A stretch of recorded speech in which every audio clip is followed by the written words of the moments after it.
మహిమ కలుగును గాక. హల్లెలూయా, హల్లెలూయా. ఈ రాత్రికాల సమయంలో కొద్ది నిమిషాలు దేవుని యొక్క వాక్యాన్ని ధ్యానం చేసుకుందాం. కీర్తన గ్రంథము 138వ కీర్తన.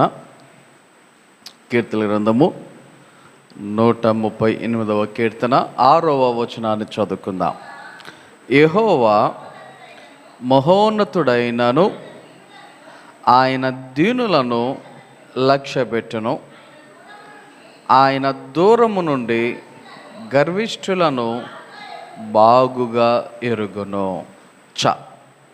ఈ రాత్రికాల సమయంలో చదివినటువంటి ఈ యొక్క వాక్య భాగాన్ని కొద్ది నిమిషాలు ధ్యానం చేద్దాం. ఈ రాత్రి దేవుని యొక్క వాక్యంలో నుంచి కొన్ని విషయాలు చెప్పడానికి నేను ఇష్టపడుచు ఉన్నాను. దీనులుగా ఉండటం, దీనులుగా ఉంటే దాని యొక్క ప్రతిఫలం ఎలా ఉంటుంది, ఎందుకు, ఏ విషయంలో అనేటువంటి కొన్ని మాటలను దేవుని యొక్క సన్నిధిలో దేవుని యొక్క వాక్యాన్ని బట్టి ఈ రాత్రికాల సమయంలో మనము ధ్యానం చేద్దాం. ఈ యొక్క కీర్తనకారుడు చెప్తున్నటువంటి మాట, దావీదు గారు ఒక రాజుగా ఉండి కూడా ఆయన తెలియచేయుచున్నటువంటి మాటగా ఈ యొక్క వచనాన్ని మనము చదువుతున్నాం. దేవుడు ఎలా ఉన్నాడు? మహోన్నతుడైనను. దేవుడు మహోన్నతుడైనను అంటే ఆయన మహోన్నతుడు. ఆయన మహోన్నతుడుగా ఉన్నను, దీనులను లక్ష్యపెట్టెను. అంటే సర్వసాధారణంగా ఒక స్థితిలో, ఒక ఉన్నతమైనటువంటి స్థితిలో ఉండేటువంటి వారు అలాంటి వారితో ఉండటానికే, అలాంటి వారితో మాట్లాడటానికే, అలాంటి వారితో స్నేహం చేయటానికే ఇష్టపడుతూ ఉంటారు. దీనులుగా కనబడితే, దీనులుగా ఉన్నట్టుగా వాళ్ళ యొక్క డ్రెస్ కానీ లేకపోతే బిహేవియర్ కానీ అలా ఉంటే అలాంటి వారితో మాట్లాడటం అనేది జరగదు. కొన్నిసార్లు కొన్ని షాప్స్లో మనం సరిగా డ్రెస్ లేకపోతే, మన డ్రెస్ సరిగా మంచిగా కనబడకపోతే కనీసం ఎంట్రీ కూడా ఉండదు, కనీసం ఎంట్రీ కూడా చేయనివ్వరు. ఏ అంటే ఈ షాప్లోకి మీరు రాకూడదు అంటారు సింపుల్గా. ఈ షాప్లోకి మీరు రావటానికి అవకాశం లేదు అంటారు. నేను ఒక వీడియో చూసాను ఒకసారి, ఎప్పుడో చాలా కాలమైంది, ఒక వీడియో చూసా. రాష్ట్రపతి చేతుల మీదుగా అవార్డు పొందుకోవటానికి కొంతమందిని సెలెక్ట్ చేసినటువంటి వారికి ఢిల్లీ రావాలి అని స్పెషల్ ఇన్విటేషన్ వస్తే ఒరిస్సా ప్రాంతం నుండి ఒక ఆయన వెళ్ళాడంట. ఆయన సర్వసాధారణమైనటువంటి వ్యక్తి. రాష్ట్రపతి భవన్కి కూడా అలాగే వెళ్ళిపోయాడంట. వెళ్తే కాళ్ళకి చెప్పులు లేవు, ఒక చిన్న లుంగి, పైన ఒక అది షర్ట్ కాదు, అది లాల్చీ పైజామాలో పైన ఉండే మోడల్ అన్నమాట. అలాంటి మోడల్ వేసుకొని ఆయన ప్రతిరోజు ఏ డ్రెస్సులు అయితే ఉంటాడో అలాగే చెప్పులు లేకుండా రాష్ట్రపతి భవన్కి వెళ్ళిపోతే బయట సెక్యూరిటీ వాళ్ళు ఎవరు వెళ్ళనివ్వట్లేదంట, సెక్యూరిటీ వాళ్ళు ఎవరు కూడా రానివ్వట్లేదంట. ఈ లోపల కొంతమంది ఆఫీసర్స్, పెద్ద పెద్ద ఆఫీసర్స్ ఆయనను చూసి వెంటనే సార్ నమస్తే సార్, నమస్తే సార్, రండి, క్షమించండి, వీళ్ళకి తెలియక మిమ్మల్ని ఆపారు అని ఆయనని గౌరవించి లోపలికి తీసుకెళ్తే బయట ఏ సెక్యూరిటీ వాళ్ళు అయితే నువ్వు వెళ్ళకూడదు అని ఆపారో వాళ్ళు కంగుతేనే కంగారు పడి ఏంటబ్బా ఇలాంటోడా అని ఆశ్చర్యపోయారంట. చూడండి సార్, అంటే మన యొక్క బిహేవియర్ని బట్టి, కనబడుతున్నటువంటి విధానాన్ని బట్టి కొన్నిసార్లు మనం ఏం చేస్తామంటే మన స్థాయికి తగినట్టుగా ఉన్నారు అనుకుంటేనే మనం మాట్లాడటం జరుగుతుంది తప్ప లేకపోతే మాట్లాడటం జరగదు. మధ్యాహ్నం ఒక చిన్న సన్నివేశం జరిగింది. ఆయన ఎవరో నాకు తెలియదు. ఒక పెద్ద ఆయన, ముసలాయన, మాసిపోయిన గెడ్డం, మాసిపోయిన జుట్టు, మాసిపోయిన బట్టలు, చర్చి దగ్గర బయట అటు ఇటు అటు ఇటు తిరుగుతూ ఉన్నాడు. ఎవరో పట్టించుకోవట్లే, ఎవరో మాడతలా. నేను చూస్తున్నా ఎందుకు వచ్చాడు, ఎందుకు నుంచున్నాడు నాకు ఏం అర్థం కాలే. వెళ్ళి మాట్లాడా, ఏంటి ఇటు వచ్చావన్నా. ఆ మాట అడిగేసరికి మొహమాట పడుతూ ఆకలేస్తుంది అన్నాడు. మరి ఎవరన్నా అడిగావా అన్నాను. అడగలేదు అంటున్నాడు. ఏ అన్న, భయం వేసింది అంటున్నాడు. ఏ అంటే భయం వేసింది అన్నాడు. ఏం పర్లేదు తినేళ్ళు, నేను చెప్తాను అని నేను చెప్పి భోజనం పెట్టించా. ఇప్పుడు అతని యొక్క దృష్టిలో, అరే నేను ఇలాగ ఉన్నాను, నన్ను ఒప్పుకోరా, పెడతారా పెట్టరా, ఉండమంటారా పొమ్మంటారా అనేటువంటి భయంతో ఉండుంటాడు. కానీ ఒక మాట నేను చెప్పి ఏం పర్లేదు వెళ్ళి తిను అనేసరికి ధైర్యంగా సంతోషంగా వెళ్ళి తన యొక్క ఆకలిని తీర్చుకోవడం జరిగింది. చూడండి ఒకసారి, దేవుడు మహోన్నతుడైనను ఆయన ఏం చేస్తున్నాడంట, దీనులను లక్ష్యపెట్టును. ఈ లోకంలో మనల్ని ఎవరో పట్టించుకోకపోవచ్చు. ఈ లోకంలో మనం చాలా ఇంకా పనికి రాని వాళ్ళు, లేకపోతే దేనికి ఇది అన్నట్టుగా తీసి పారేసేటువంటి రీతిగా మనలను ఒకవేళ చూడొచ్చు ఎవరైనా. కానీ ఒక మంచి విషయం, ఒక ధైర్యాన్ని ఇచ్చే విషయం వాక్యం మనకి ఏం తెలియజేస్తుంది.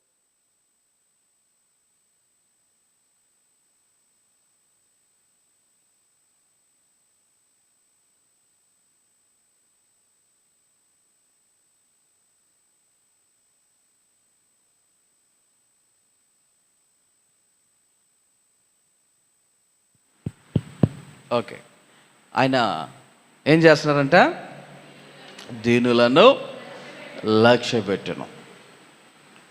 ఇంకొక మాట కూడా చదువుతున్నాం, ఆయన దూరము నుండి గర్విష్ఠులను బాగుగా ఎరుగును. ఎవరిని?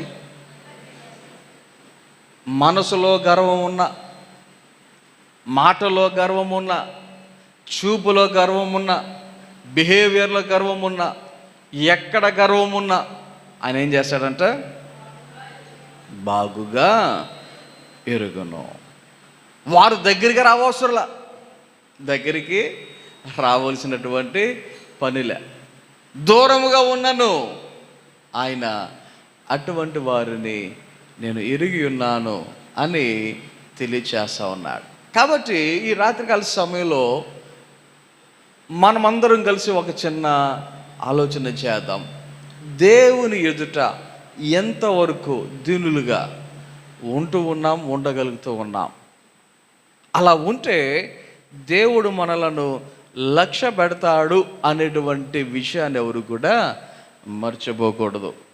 చూడండి ఒకసారి, ఇదే కీర్తన గ్రంథము 136వ కీర్తన 23వ వచనంలో చదివితే, మనము దీన దశలో ఉన్నప్పుడు ఆయన మనలను జ్ఞాపకము చేసుకొనేను, ఆయన కృప నిరంతరము ఉండును.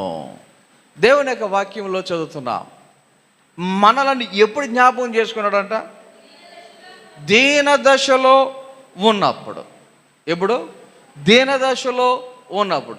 జనరల్గా దీన దశలో ఉన్నప్పుడు మనుషులు జ్ఞాపకం చేసుకోవటం మర్చిపోతారు, జ్ఞాపకం చేసుకోవటం మానేస్తారు, పట్టించుకోరు అసలు. కొన్నిసార్లు నేను వినేటువంటి కొన్ని డైలాగ్స్ ఇలా ఉన్నాయి. ఆరోగ్యంగా ఉన్నంతసేపు, సంపాదించినంతసేపు ఇంటిలో వ్యక్తిని చాలా అంటే చాలా బాగా చూసుకునేటువంటి పరిస్థితులు ఉంటాయి. అదే వ్యక్తి మూలన పడితే, అదే వ్యక్తి మంచాన పడితే గమనించండి, భర్త కావచ్చు, భార్య కావచ్చు, బిడ్డలు కావచ్చు, కొంతమంది పట్టించుకోనటువంటి పరిస్థితులు కొంతమంది ఎదుర్కొన్నట్టుగా కొంతమంది మాట్లాడుతూ ఉంటారు.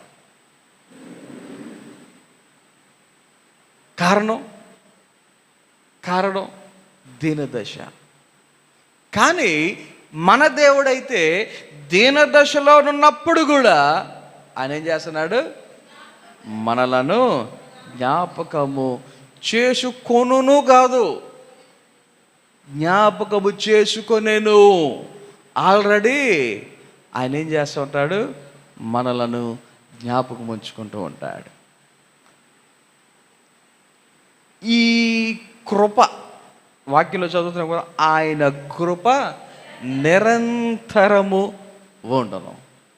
దేవుని బిడ్డలైనటువంటి మనకి అది గొప్ప భాగ్యం, అది గొప్ప భాగ్యం, గొప్ప అవకాశం. దేవుడు అట్టి కృపను మనకు ఇస్తూ ఉన్నాడు. మనుషులు ఒకవేళ పట్టించుకోకపోవచ్చు, మనుషులు ఒకవేళ జ్ఞాపకం చేసుకోకపోవచ్చు, మనుషులు ఒకవేళ మనలను చిన్న చూపు చూడవచ్చు, కానీ దేవుడు ఏం చేస్తున్నాడు? ఆయన మనలను జ్ఞాపకము చేసుకుంటూ ఉన్నాడు.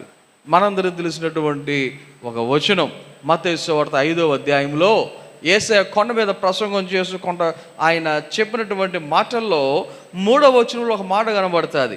ఆత్మ విషయమై దీనులైన వారు ధన్యులు, పరలోక రాజ్యము వారిది. పరలోక రాజ్యము ఎవరిదని చెప్తా ఉన్నాడు ఆయన? ఎవరిదని చెప్తా ఉన్నాడు? దీనులు. ఏ విషయంలో దీనులు? ఆత్మ విషయమై దీనులైన వారు. మనందరూ తెలిసినటువంటి కొన్ని మాటలు ఉన్నాయి. మొదటి వాడేమో కడబడి వాడు అవుతారంట, కడబడి వారేమో మొదటి వారు అవుతారు అనేటువంటి మాట మనందరికీ తెలిసినటువంటి మాట. అలాగే ఇలాంటి మాట ఇంకొకటి ఉంది. తను తాను తగ్గించుకునే వాడేమో హెచ్చింపబడతాడని, తను తాను హెచ్చించుకున్న వాడేమో తగ్గించబడతాడు అని దేవుని యొక్క వాక్యములో ఈ మాట కూడా మనకి తెలిసినటువంటి మాట. అంటే ఎవరైతే హెచ్చించుకునేటువంటి స్వభావము కలిగినటువంటి వారుగా ఉంటూ ఉన్నారో అటువంటి వారు ఏమవుతారంట? తగ్గించబడుదురు. అంటే దాని అర్థం ఏంటి? దేవుడు ఒక రోజున తగ్గించేస్తాడు. దేవుడు ఒక రోజున తగ్గించేస్తాడు. అదే మనలను తగ్గించుకునేటువంటి వారుగా మనము ఉంటే దేవుడు ఏం చేస్తాడు? మనలను హెచ్చించువాడిగా ఆయన చేస్తాడు. మనం హెచ్చించుకోవసరంలా, దేవుడే మనలను హెచ్చించేవాడుగా చేస్తాడు అని వాక్యాలు తెలియజేస్తాం. ఎప్పుడు? మనల్ని మనము తగ్గించుకున్నప్పుడు. సో ఈ యొక్క రాత్రికాల సమయంలో వింటున్నటువంటి ఈ మాటలు, దీనులుగా ఉండటం, దీన మనసు కలిగిన వారముగా ఉంటాం, ఆత్మీయముగా దీనముగా మనం ఎప్పుడైతే ఉంటామో, లేకపోతే తగ్గించుకునేటువంటి వారముగా ఎప్పుడైతే ఉంటామో, దేవుని యొక్క వాక్యాలు చెప్తున్నటువంటి మాటలు ఆయన మనల్ని జ్ఞాపకం చేసుకుంటూ ఉన్నాడు. ఆయన మనల్ని ఏం చేస్తున్నాడు? జ్ఞాపకం చేసుకుంటూ ఉన్నాడు. అంత మాత్రమే కాదు, ఆయన మనల్ని లక్ష్య పెడుతూ ఉన్నాడు. ఆయన మనలకు మరి పరలోక రాజ్యము అలాంటి వారిదే అనేటువంటి విషయాన్ని ఆయన తెలియజేస్తూ ఉన్నాడు. ఎప్పుడు అంటే దీనులుగా ఈ లోకములో మనము జీవించడం నేర్చుకున్నప్పుడు, దీనులుగా ఈ లోకములో మనము జీవించుచు ఉండగలిగినప్పుడు. చాలా కష్టం ఇది. ఒక మాటలో చెప్పాలి అంటే చాలా కష్టం. ఎందుకని? జనరల్గా 10 రూపాయలు ఉన్నవాడు 100 రూపాయలు ఉన్నట్టుగా బడై చేసే రోజులు ఇవి. 10 రూపాయలు ఉన్నవాడు ఏం చేశాడు? నా దగ్గర 100 రూపాయలు ఉన్నాయి అన్నట్టుగా బడై చేసేటువంటి రోజులు ఇవి కదా. ఒకసారి మొన్న ఒక ఫోటో చూశాను నేను. కొంతమంది మరీ రిచెస్ట్ పీపుల్ ఏమో సింపుల్గా ఉంటారంట, కొంతమంది రిచెస్ట్ పీపుల్ ఏమో సింపుల్గా ఉంటారంట. కానీ తక్కువ తరగతి కలిగినటువంటి వాళ్ళకి లేకపోయినా ఖరీదైన టోపీ, ఖరీదైన వాచి, ఖరీదైన బెల్టు, ఖరీదైన బట్టలు, ఖరీదైన చెప్పులు, లేకపోతే ఖరీదైన బూట్లు వేసి బడాయి చేస్తూ ఉంటాడంట. ఆలోచన చేయండి ఒకసారి. తగ్గింపు కలిగినటువంటి జీవితం అనేది ఒక రకంగా చెప్పాలంటే చాలా కష్టమైనదే. ఒకవేళ ఈ లోకములో కష్టముగా అనిపించవచ్చు, కానీ దేవుని ఎదుట మనం దీనులుగా ఉన్నప్పుడు, దేవుని ఎదుట దీన మనసు కలిగి ఉన్నప్పుడు, దేవుని ఎదుట అటువంటి రీతిగా మనము జీవించగలిగినప్పుడు, ఆలోచన చేయండి, ఆయన యొక్క వాక్యాలు మనకి తెలియచేసినటువంటి కొన్ని ప్రత్యేకమైనటువంటి విషయాలు ఆయన మనల్ని జ్ఞాపకము చేసుకునేను. ఆయన మనలను జ్ఞాపకము చేసుకుని, లేకపోతే అటువంటి వారి ఎడల ఆయన లక్ష్యం ఉంచును. అలాగున ఉంటే పరలోక రాజ్యము అటువంటి వారిదే అని ఆయన తెలియచేస్తా ఉన్నాడు. 147వ దావీదు కీర్తనలో మనం చూసినా అక్కడ కూడా ఇటువంటి ఒక మాట మనము చదువుతూ ఉంటాం. చూడండి ఒకసారి 6వ వచనం, యెహోవా దీనులను లేవనెత్తువాడు, భక్తిహీనులను ఆయన నేలను కూల్చును. ఏం చేస్తున్నాడంట? దీనులుగా ఉంటే లేవనెత్తుతున్నాడు, ఒకవేళ భక్తిహీనులుగా ఉంటే ఆయనే నేలను కూల్చును. చూడండి ఒకసారి.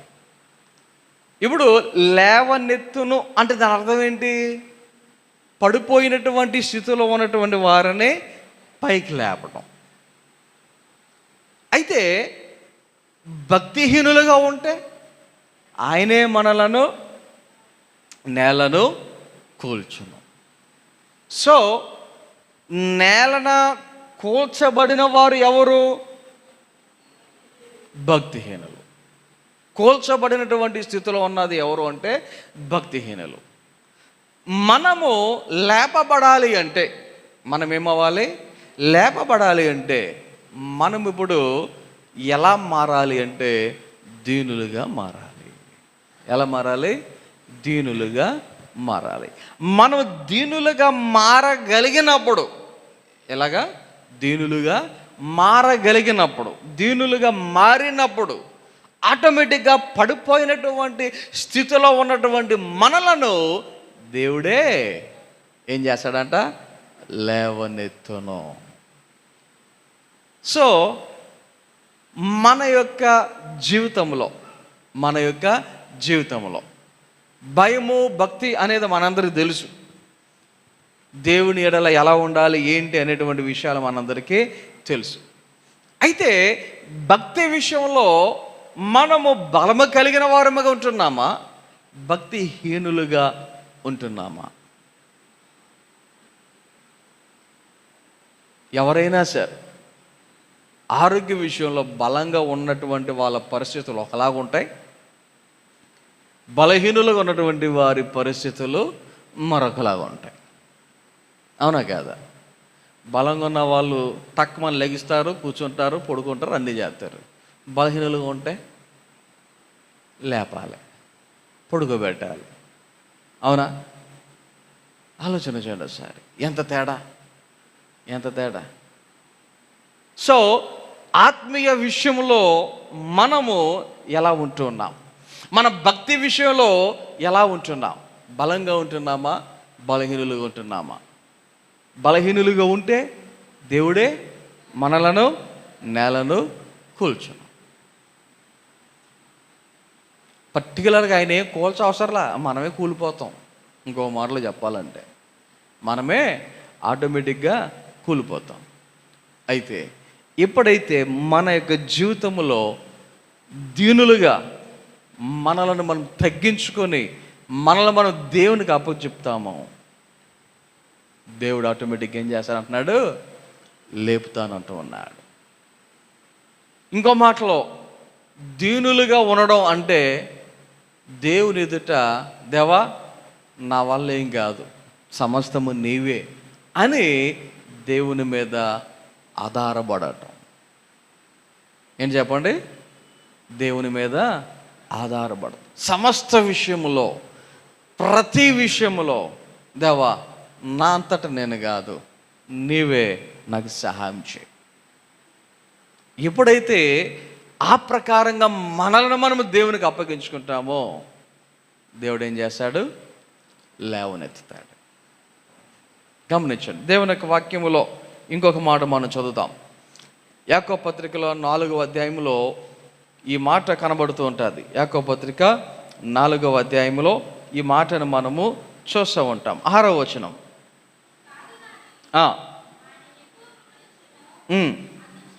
అందుచేత దేవుడు అహంకారులను ఎదురించి దీనులకు కృప అనుగ్రహించును అని లేఖనము చెప్పుచున్నది. దేవుడు ఏం చేశాడంట? ఎవరిని ఎదురించి ఎవరికి ఏమి ఇస్తాడంట? దేవుని యొక్క వాక్యం మనకి చెప్తా ఉంది కదా, అహంకారులను ఎదురించి ఆయన ఏం చేశాడు? దీనులకు కృప అనుగ్రహించును. ఈ లోకములో ఈ 2 రకాలు ఉన్నారు. అహంకారులు ఉన్నారు, దీనులు ఉన్నారు. అయితే అహంకారము గల హృదయము కలిగిన వారు ఎవరైనా సరే దేవుడు ఏం చేశాడంట? ఎదురిస్తాను అంటున్నాడు. ఏమంటున్నాడు దేవుడు? ఎదురిస్తాను అంటూ ఉన్నాడు. ఆలోచన చూడండి ఒకసారి. ఎదిరించడం అంటే ఇంకొక మాటలు చెప్పాలంటే తిరస్కరించటం, లోబడకపోవటం, మాట వినకపోవటం, చాలా అర్థాలు వస్తాయి. మరి దేవుడు అలాంటి వారిని ఎదిరించి వాళ్ళకి వెళ్ళవలసిన కృపను దేవుడు ఎవరికి చేస్తానంటున్నాడు? దీనులకు అనుగ్రహిస్తాను అని చెప్తా ఉన్నాడు. దేవుడు దీనులకు కృపను అనుగ్రహిస్తాను అని చెప్తా ఉన్నాడు. కాబట్టి ఈ రాత్రికాల సమయంలో కొన్ని మాటలు వింటున్నటువంటి మన జీవితంలో ఏ విషయంలోనైనా ఒకవేళ తగ్గింపు లేనటువంటి పరిస్థితులు, దీనులుగా ఉండలేనటువంటి పరిస్థితులు, అలాంటివి ఏమైనా ఉంటే ఇప్పుడు మనం ఏం చేసుకోవాలన్నమాట? దీనులుగా ఉండటం నేర్చుకోవాలి. దీనులుగా ఉండటం మనము ప్రాక్టీస్ చేయాలి. అలా చేస్తే దాని వలన మనమే బెనిఫిట్ పొందుతూ ఉంటాం. ఎలాగంటే దేవుడు వారిని జ్ఞాపకం చేసుకునేటువంటి పరిస్థితి. ఆలోచన చేయండి. కొన్నిసార్లు కొన్ని సందర్భాలలో మన బంధువులు లేకపోతే మన ఫ్రెండ్స్, మన ఇంట్లో వాళ్ళు ఎలాగంటూ ఉంటారు, నువ్వు నన్ను మర్చిపోయావుగా, ఫోన్ చేస్తే చాలు.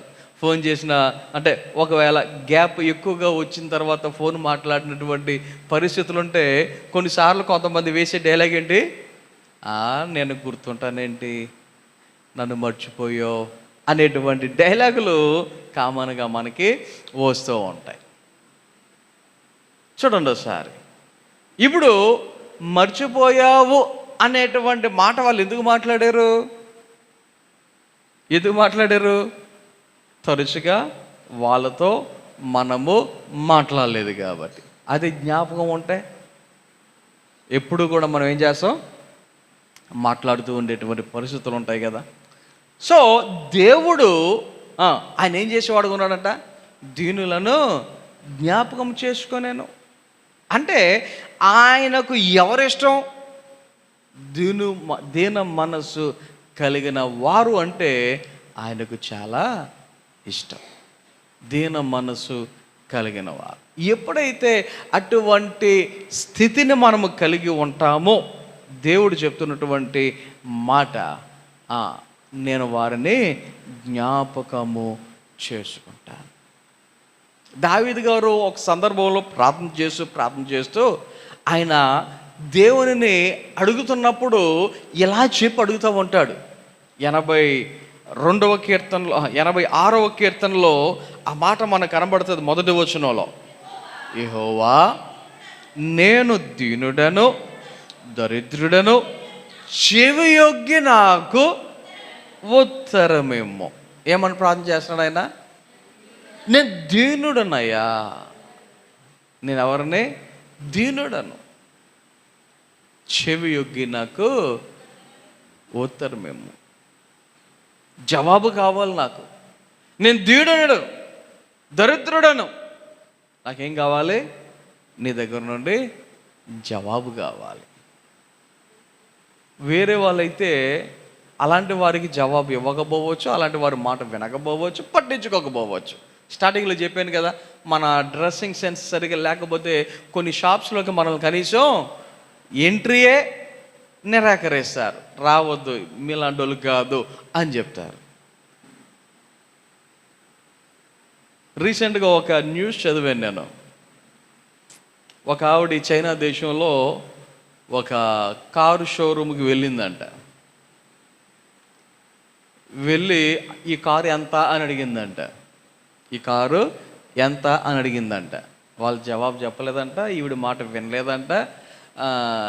నువ్వేంటి ఈ కారు కొంటావేంటి అన్నట్టుగా ఆమెను అలా చూసి పట్టించుకోలేదంట. ఆవిడికి మామూలు కోపం రాలా, కంప్లైంట్ చేసిందంట అధికారులకి. వాళ్ళు పట్టించుకోలేదంట, వాళ్ళు కూడా పట్టించుకోలేదంట. అంతే. ఆమెకి వచ్చిన పట్టుదల ఏంటి తెలుసా?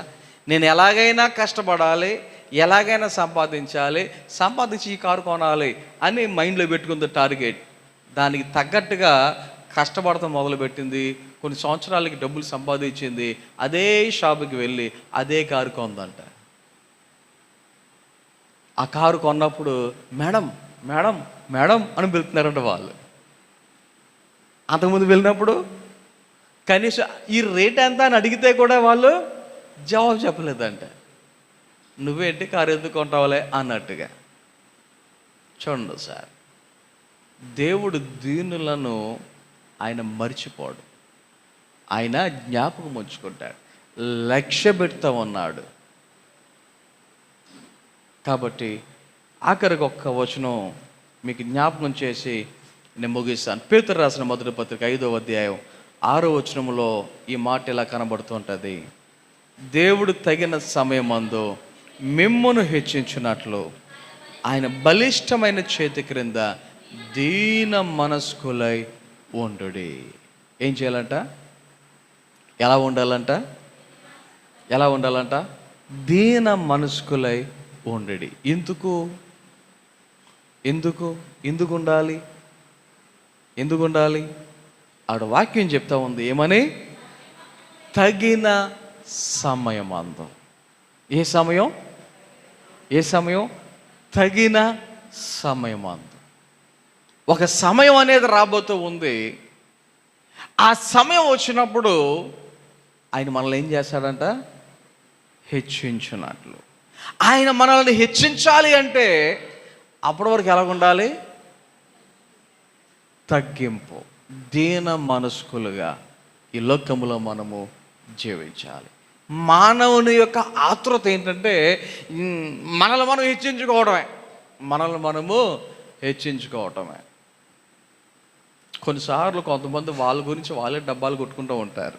కొంతమంది కొన్ని సందర్భాలలో వాళ్ళ డబ్బా వాళ్ళే కొట్టుకుంటూ ఉంటారు. ఎందుకంటే అలాగా గొప్పలు చెప్పుకునే వాళ్ళు ఇదే మాట అంటారు కదా, డబ్బా కొట్టుకుంటున్నాడు అని.